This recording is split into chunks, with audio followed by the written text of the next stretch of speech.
Hay lật đuổi.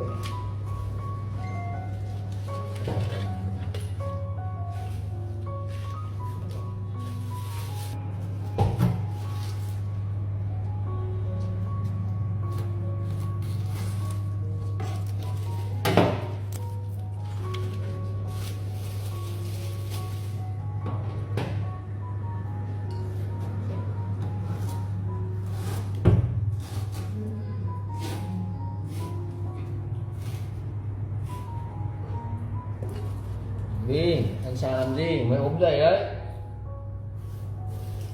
Đi máy nhá. Là đây bay là thằng nào?